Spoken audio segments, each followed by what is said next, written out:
अस्सलाम वालेकुम, मैं हूं फराह इसाक और आप देख रहे हैं YouTube channel wellness by Farah. Cluster B personality disorder पर हम आगे चलते हैं। क्लस्टर बी पर्सनालिटी डिसऑर्डर में बेसिकली ये 4 डिसऑर्डर आते हैं: histrionic, borderline, narcissistic, anti social और साइकोपैथिक डिसऑर्डर। सबसे पहले हम एंटी सोशल पर्सनैलिटी डिसऑर्डर को डिटेल से करेंगे। मैं तकरीबन तमाम का तमाम different type of content cover करूंगी जो बीएस या एमएससी लेवल पर ज़्यादा कारआमद हो सकता है। लफ्ज़ एंटी का मतलब होता है ऑपोजिट, और सोशल यानी सोसाइटी से opposite, something that a person is doing away from norms, जो सोसाइटी के नॉर्म्स और रिचुअल्स हैं उससे हट के कुछ करना। ऐसे लोग सोसाइटी के नॉर्म्स के साथ नहीं चलते, उस नॉर्मल डगर पे नहीं चलते जिसपे बाकी सोसाइटी चलती है। इसको हम अंडरस्टैंड करें तो ये है disregard for and violation of the rights of other people, दूसरे लोगों की ख्याल ना रखना। Begin in childhood and early adolescence और एडल्टहुड तक चलता है। At least 18 years of age चाहिए to be diagnosed with anti social personality. Conduct disorder before age of 15। Conduct disorder childhood disorders में आता है। अगर उसकी एज 18 से कम है, 15 साल तक है, तो हम कंडक्ट डिसऑर्डर कंसिडर करेंगे, और इससे जो ही ऊपर होगी तो हम anti social personality disorder diagnose करेंगे। एंटी सोशल पर्सनैलिटी डिसऑर्डर में भी कॉम्प्लिकेटेड बाय डिस्फोरिया, टेंशन, लो टॉलरेंस, बोर्डम, डिप्रेस्ड मूड, ये सब चीज़ें साथ में आती हैं। Pre mature violent death, sometime इन लोगों की बहुत अर्ली एज में डेथ भी हो जाती है इनके वायलेंट बिहेवियर की वजह से, और ये जल्दी किसी कोई या इनको कोई ना कोई खुदा ना खास्ता कत्ल कर देता है, या ये खुद सुसाइड का या इस किस्म के एडवेंचर का शिकार हो जाते हैं।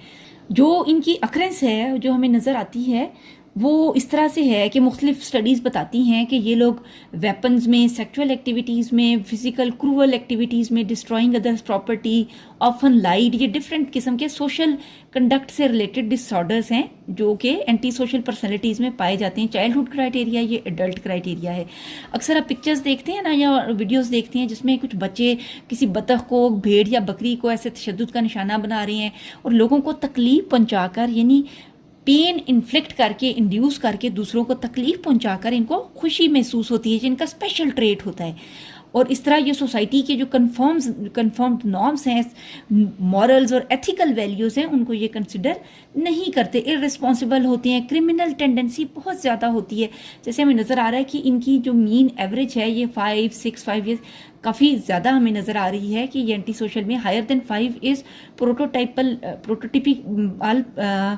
प्रोटोटाइपिसिटी आर प्रेजेंटेड। 5% से ज़्यादा है तो ये इसके अंदर ये टेंडेंसी से ज़्यादा, इनमें ये सब चीज़ें ज़्यादा पाई जाती हैं। कोमॉर्बिडिटी यानी ये बीमार एंटी सोशल पर्सनैलिटी डिसऑर्डर हो तो साथ में क्या क्या हो सकता है? मेजर डिप्रेशन हो सकता है, सब्सटेंस यूज़ यानी नशे वगैरह का ये आदी होते हैं, पैथोलॉजिकल गैम्बलिंग, जुआ वगैरह खेलने के आदी होते हैं, नार्सिसिस्ट होते हैं, कंडक्ट डिसऑर्डर इनको पहले हो चुका हुआ है, ADHD यानी attention deficit hyper active disorder, इनके अंदर ज़्यादा चांस होता है कि ये इस चीज़ का शिकार होते हैं। 30 ईयर्स की एज के बाद इनके अंदर जो क्रिमिनल टेंडेंसी है वो विजिबल होना शुरू हो जाती है बहुत ज़्यादा, यानी वो समटाइम किसी जेल वगैरह में जा चुके हुए होते हैं। लेस सीवियर बिहेवियर, जो ओवरऑल ADHD है या रेस्टलेसनेस है, वो कम हो जाती है।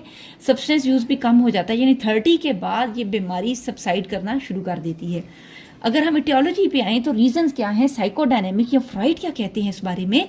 वो ये मानते हैं कि वो बच्चे जिनको बचपन में माँ बाप का प्यार नहीं मिला हुआ होता और उन्होंने बहुत ज़्यादा स्ट्रेस देखी हुई होती है as compare to other children of their age, गुर्बत में ज़िंदगी गुजारी हुई होती है, उनकी फैमिली के अंदर फैमिली वायलेंस पाई जाती है, जैसा कि डोमेस्टिक एब्यूज़, बचपन में फिजिकल या सेक्सुअल एब्यूज़ का शिकार रहे हैं। बचपन में उन्होंने देखा है कि पेरेंट्स हर वक्त लड़ाई झगड़ा करते हैं, पेरेंटल कॉन्फ्लिक्ट्स देखी हैं, डाइवोर्स देखी है। ब्रोकन फैमिलीज़ के डिसफंक्शनल बच्चों में एंटी सोशल पर्सनैलिटी डिसऑर्डर ज़्यादा होगा।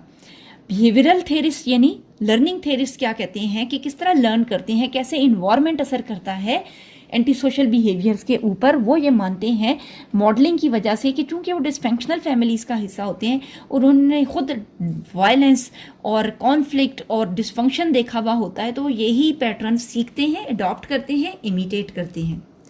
सोशो कल्चरल पर्सपेक्टिव सोशल और कल्चरल वैल्यूज़ को इम्पोर्टेंस देती है। ऐसे लोग जिनका फैमिली इन्वायरमेंट ऐसी जगहों पर है जो हाईली नेगेटिव है, जहाँ पर हमेशा किसी के नेगेटिव ट्रेट्स को ज़्यादा देखा जाता है, उनको ज़्यादा वैल्यू दिया जाता है और कोई अच्छा काम करने पर सराहा नहीं जाता, वार्मथ नहीं है, अफेक्शन का मुजाहिरा नहीं किया जाता। पेरेंटल इनकन्सिस्टेंसी, पेरेंट्स के अपने मॉरल वैल्यूज़, रिचुअल्स और नॉर्म्स कोई प्रॉपरली डिसाइडेड नहीं है। वो खुद झूठ बोलते हैं, वो खुद जुआ खेलते हैं, खुद सब्सटेंस अब्यूज़ का शिकार होते हैं, चीटिंग करते हैं एक दूसरे के साथ, इनफर्टिलिटी का शिकार हैं, एक दूसरे के साथ सिंसियर नहीं है। तो वो यही चीज़ें देखते हैं, उन्हें पता नहीं चलता कि good moral standards which need to be followed कौन से हैं, और वो इस तरह से बैड पैटर्न्स को जल्दी इख्तियार कर लेते हैं। पॉवर्टी, अगेन वो लोग जो दो सोशियो इकोनॉमिक सिस्टम में रहते हैं, फाइनेंशियल क्राइसिस का, इकोनॉमिक बर्डन्स का शिकार होते हैं, क्योंकि अगेन उनके अंदर जो एथिकल और मॉरल वैल्यूज़ हैं वो सबसाइड करने का चांस ज़्यादा होता है, इसलिए पॉवर्टी रोल प्ले करती है। एक्सपोजर टू वायलेंस, ये अगेन वही बात आई है हमारे पास कि family environment, abusive families produce anti social children most of the time. लेही की 2005 की स्टडीज पर बताती हैं ट्वाइस चांस होता है डेवलप एपीडी का, higher socio economic status background का, कि वो लोग जो एंटी सोशल पर्सनैलिटी डिसऑर्डर का शिकार हैं ज़्यादातर वो लो सोशियो इकोनॉमिक स्टेटस से बिलोंग करते थे। ल्यूबर की 1997 की स्टडीज़ दोबारा ये बताती हैं social factors including poverty, exposure to violence predict anti social behaviour in children. Again social norms और socio economic status plays a major role. Response modulation hypothesis क्या है, ये गौर से समझना है। Individuals have difficulty learning to inhibit punished responses. जब एक शख्स को सज़ा मिली तो उसने वो सज़ा याद रख ली कि मुझे फलान टाइम पर बुली किया गया था, मुझे सज़ा दी गई थी, और वो इस चीज़ को नहीं भुला सकते। फिर क्या होता है, response modulation is equal to involves an automatic shift of attention from the effortful implementation of goal directed behavior to its evaluation. States that a situation specific deficiency in the processing of contextual cues regardless of whether these involves threats of punishment. Those with antisocial personality basically have difficulty in suspending reward orienting behavior in order to accommodate feedback from the environment.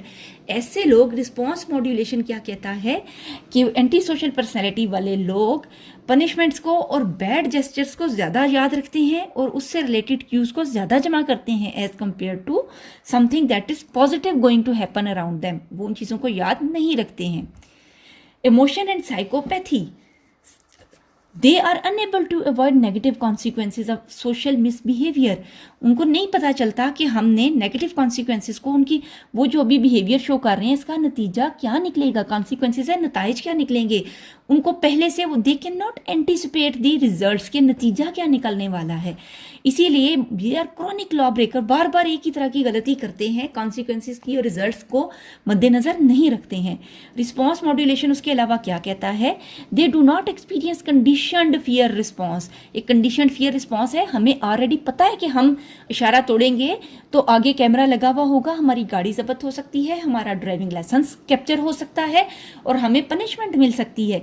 Number 1 ये कि response modulation की वजह से वो ऐसी चीज़ों के अंदर जो एक सीखने वाली चीज़ है, लर्नड पैटर्न है, वो डिस्टर्ब होता है, वो इस चीज़ से का खौफ खो देते हैं और उनका जो ब्रेन है वो ऐसी चीज़ों को स्कैन नहीं करता जो उनको बचा सकता है पोटेंशियल डेंजर से। People with this disorder experience less anxiety than other people. इसीलिए हमें नज़र आता है ना कि ये लोग, इनमें कम एम्पैथी होती है, ये दूसरों की को अंडरस्टैंड करने का जज्बा, कंपैशन का जज्बा कम रखते हैं, इसीलिए इनके अंदर एंजाइटी कम होती है, क्योंकि ये इनके अंदर सेंसिटिविटी लेवल भी कम होता है। ये अंडरस्टैंड नहीं कर पाते what the other person is thinking, how appropriately I should behave, what can be the consequences of my behaviour. इन सब चीज़ों को वो आइडिया नहीं लगाते हैं। इसके बाद कुछ स्टडीज़ हैं हमारे पास, जो नॉन साइकोपैथिक लोग हैं कुछ उनके रेट्स हैं और एंटी सोशल के हमारे पास रेट हैं। थ्रेटनिंग स्टिमुलस जब आया तो इनको कम पता चलता है कि कुछ something bad is going to happen. ये स्किन कंडक्टेंस रिस्पॉन्स मेजर किया गया है। साइकोपैथिक्स का स्किन कंडक्टेंस रिस्पॉन्स लो होता है, उनको पता नहीं चलता, उनकी बॉडी सिग्नल्स नहीं देती है कि खतरे की बात है। अदर डिस्ट्रेस स्टिमुलाई उनका भी इनको कम पता चलता है, और काफ़ी हाफ लग रहा है। ये देखें कि ये 20 पे है और ये 50 पे है, इतना कम इनको पता चलता है कि something bad is going to happen. Neutral stimulus में भी ये कम है। बेसिकली जो स्टिमुलस को अंडरस्टैंड करना है, स्टिमुलस के हवाले से इनकी लेवल ऑफ सेंसिटिविटी है वो काफ़ी कम हुआ करता है। कॉग्निटिव थेरीज क्या कहते हैं? ये तो हमने लर्निंग थेरीज की बात सुनी सारी, ये सारी रिस्पॉन्स मॉड्यूलेशन हाइपोथेसिस, और ये कि दरअसल उनके लर्निंग मैकेनिज्म और उनकी रिस्पॉन्स जो है साइकिल है वही खराब होता है। कॉग्निटिव थेरिस्ट कहते हैं कि they have a difficulty in recognising a point of view other than their own. इन्हें सिर्फ अपनी बात और अपनी पर्सपेक्टिव ही नजर आती है। They are unable to understand the perspective of other people. उसके बाद एक और स्टडी है हमारे पास कि psychopathy and impulsivity when presented with a task to test the ability to modify response depending on success or failure। फिर क्या हुआ कि जब ये इनको बताया गया तो उनके अंदर वो लोग जो साइकोपैथिक थे, जिनके अंदर ऑलरेडी इम्पल्सिविटी और साइकोपैथी थी, they were mostly unable to modify their responses के इस चीज़ के ऊपर हमें फ़ायदा हो रहा है, सक्सेस है, और इस चीज़ में हमारा नुकसान है। दरअसल इनको फ़ायदे और नुकसान का पता ही नहीं होता। डायग्नोस्टिक क्राइटेरिया है तकरीबन तमाम बुक्स में गिवन है, और यही बात है कि 15 ईयर्स एज या 3 और मोर इनमें से प्रेजेंट हों, failure to conform to social norms, deceitfulness, impulsivity, irritability and aggressiveness, कोई से 3 सिम्टम्स प्रेजेंट हों as a long time duration, तो हम इसको डायग्नोज करेंगे। रेकलेस डिसरिगार्ड और safety of other people, consistent irresponsibility, lack of remorse, पछताते नहीं हैं कुछ करके। इंडिविजुअल इज एटलीस्ट 18 ईयर हो तो हम कहेंगे, उससे पहले हम ये पहले बात कर चुके हैं। डिफरेंशियल डायग्नोसिस, इनिशियली हमें क्या क्या लगता है, हमने इसको रूल आउट करना होता है बाइपोलर डिसऑर्डर से कि वो तो नहीं है, नार्सिसिस्टिक से, हिस्ट्रियोनिक से, पैरानॉइड से, बॉर्डरलाइन से, और ये तमाम डिसऑर्डर जो गिवन हैं ये वाले रूल आउट करने हैं, तो हम डायग्नोसिस बनाएंगे कि एंटी सोशल पर्सनैलिटी डिसऑर्डर है। बॉर्डरलाइन पर्सनैलिटी डिसऑर्डर में